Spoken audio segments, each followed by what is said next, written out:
UGC ने कुछ ऐसे अभी रिसेंट चेंजेस किए हैं जिसकी वजह से हर तरफ जो है वो चर्चा का विषय बना हुआ है। जो युवा वर्ग है वो इसका विरोध भी कर रहे हैं और इसका समर्थन भी करते हुए पाए जा रहे हैं। तो यूजीसी के जो नए नियम है उन पर हम लोग आज बात करेंगे। 13 जनवरी 2026 को एक नया रेगुलेशन यूजीसी के द्वारा लाया जाता है और इसके माध्यम से इसका नाम जो है एग्जैक्ट जो नाम है वो promotion of equity in higher education institution regulation 2016 इसका पूरा नाम है। अगर हम लोग बात करें इसका मकसद क्या है तो यहाँ पर भारत में कॉलेज और यूनिवर्सिटीज के लेवल पर जो होने वाले जो भेदभाव है ना उनको जातिगत आधार पर या धर्म के आधार पर या लिंग के आधार पर या विकलांगता के आधार पर अगर किसी भी प्रकार का कोई भेदभाव हो रहा है, जैसा कि कॉलेज में कई बार जो अभ्यर्थी हैं वो बताते भी हैं कि उनके साथ में भेदभाव हुआ। हम लोगों ने 2016 और 2018 में दो केसेस ऐसे देखे जो कि इसी से संबंधित भी रहे थे। इसमें बेसिकली नए नियम जो आए हैं इसमें हम लोग एक जो यूजीसी है वो यहाँ पर एक ईओसी बनाया जाएगा जिसे इक्वल अपॉर्चुनिटी सेंटर कहा जा रहा है। इक्विटी कमिटी इसका इक्विटी स्क्वाड गठित होंगे। इक्विटी स्क्वाड 24/7 हेल्पलाइन रहेगा जहां पर इस तरीके का जो शिकायत है उनका निवारण किया जाएगा।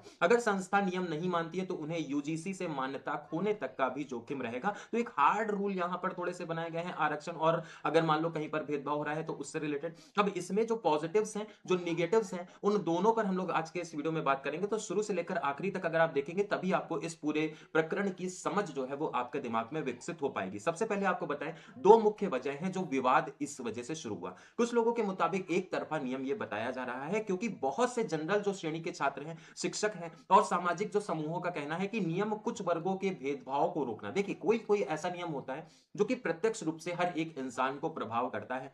कुछ ऐसे होते हैं जो अप्रत्यक्ष रूप से प्रभाव करते हैं। प्रत्यक्ष रूप से जैसे नोटबंदी आया था तो हर एक देश का हर एक युवा जो है वो यहां पर उससे प्रभावित हुआ था। लेकिन अप्रत्यक्ष रूप से अगर जाए जैसे हम लोग देखेंगे आर्टिकल नंबर 370 तो वो एक क्षेत्र पर ही केंद्रित था तो उसका प्रभाव पूरे देश पर उतना इंपैक्टली नहीं पड़ा था। लेकिन अगर हम लोग बात करें ये जो अभी एक नियम जैसे नोटबंदी हो गई, जीएसटी हो गया, इस तरीके के जो अभी वर्तमान में नियम आ रहे हैं ये पूरे आवाम को कहीं ना कहीं प्रभावित करने का काम कर रहे हैं। उसी से संबंधित बहुत कम ऐसे निर्णय होते हैं। यूजीसी ने एक ऐसा निर्णय लेकर के आया। अब यहां पर पूरा देश इससे प्रभावित हो रहा है और क्या क्या बातें हो रही हैं, विवाद क्यों है, तो सामान्य श्रेणी यहां पर यह कह रही है कुछ वर्गों के भेदभाव को पर ज्यादा यहां पर जोर देता है।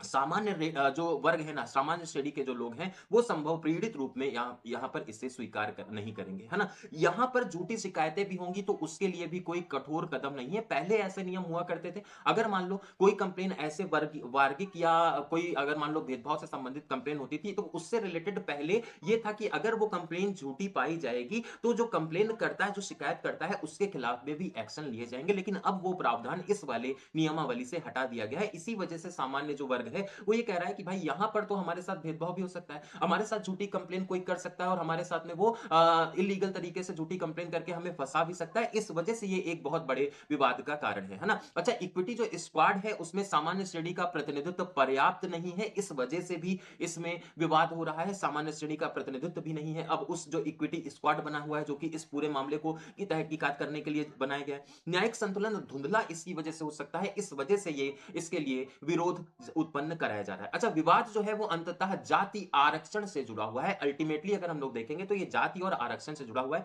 कई लोग मान रहे हैं जाति आधारित जो प्रतिनिधित्व और विशेष जो पिछड़े जो वर्ग है ना उनके लिए यहां पर जो चीजें हैं वो उनके लिए ये बढ़ाया जा रहा है। ये जाति आधारित जो भेदभाव है इसके माध्यम से अब बढ़ जाएगा क्योंकि अब यहां पर सामान्य श्रेणी हो या फिर कोई भी श्रेणी हो वो यहां पर खुल करके अपनी जो चीजें अपने विरोध को प्रदर्शित करेगी। अब इसमें यह भी डर नहीं है कि अगर मान लीजिए वो कंप्लेन फॉल्स हो जाती है तो उसमें सामान्य श्रेणी जो है वो वहां पर जो मतलब सजा है वो उसी कंप्लेन के आधार पर मिलेगी। कंप्लेन अगर झूठी है तो उससे संबंधित कोई भी प्रावधान नहीं है। कुछ उच्च जातियों को लगता है मेरिट इससे खत्म हो जाएगी और उन्हें नुकसान होगा। ये एक बहुत बड़े विवाद का कारण है, ठीक है। अच्छा, विवाद अब केवल ये तो आपको पता ही है कि केवल अब ये छात्रों तक नहीं रह गया है। सोशल मीडिया पर बहुत धड़ल्ले से लोग इस पर अपनी राय दे रहे हैं। सुप्रीम कोर्ट में पीआईएल भी दाखिल किया गया। बरेली के सिटी जो मजिस्ट्रेट है अलंकार अग्निहोत्री करके उनका नाम है, उन्होंने इसी मामले से संबंधित इस्तीफा भी दे दिया। पद का भी विरोध मतलब इस पूरे प्रकरण का विरोध करते हुए उन्होंने अपना पद तक त्याग कर दिया। इन्होंने इसे भेदभावपूर्ण बताया है,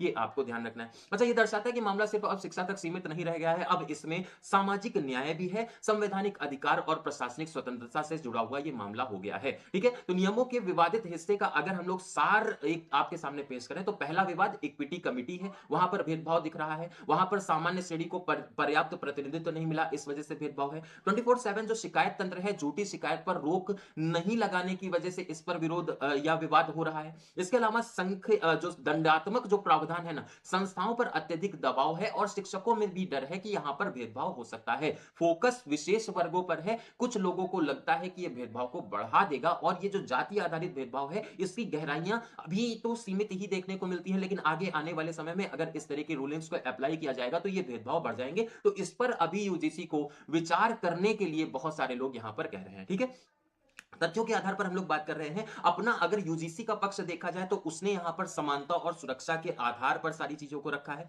मामले को लगातार नजरअंदाज नहीं किया जा सकता है। जो भेदभाव और उत्पीड़न है वो मामले लगातार बढ़ रहे हैं और इसको नजरअंदाज नहीं किया जा सकता, ऐसा यूजीसी कह रहा है। ये नियम पहले के सिर्फ सुझाव वाले फ्रेमवर्क की तुलना में थोड़ा सा ज्यादा अभिनय प्रभावकारी और कानूनी बता दिया है। यूजीसी ने इसमें अपनी सफाई देते हुए यूजीसी ने यही कहा है कि ये अब थोड़ा सा और कठोर नियम बनेंगे ताकि ये भेदभाव को कम किया जा सके, क्योंकि जो पहले के रूल्स बने हुए थे वो उतने इफेक्टिव नहीं है। इफेक्टिव होते तो 2016 का वो जो भेदभाव वाला केस था या फिर 2018 का जो एक बालिका का केस था, उस तरह के केसेस देखने को ना मिलते जहां पर जातिगत टिप्पणी की वजह से लोगों ने अपनी जान तक गंवाई है। तो उसको थोड़ा सा स्ट्रेंथन करना, थोड़ा से उस कानून को थोड़ा सा स्ट्रांग करने के लिए ये यूजीसी ने बदलाव किया है, ऐसा यूजीसी का पक्ष है जो कि हमने आपके सामने रखा। अच्छा, सारे पक्षों को ध्यान में रखते हुए अगर हम लोग सारांश देखें, यूजीसी का लक्ष्य है भेदभाव को रोकना। ठीक है, सुरक्षित मौका दे देना, हर एक वर्ग को समान सुरक्षित मौका दे देना। कुछ लोगों का यह भरोसा है कि यह नियम एक तरफा है, आम छात्रों को अधिकार बिना संतुलन के दे रहे हैं और इसका दुरुपयोग या आपेक्ष का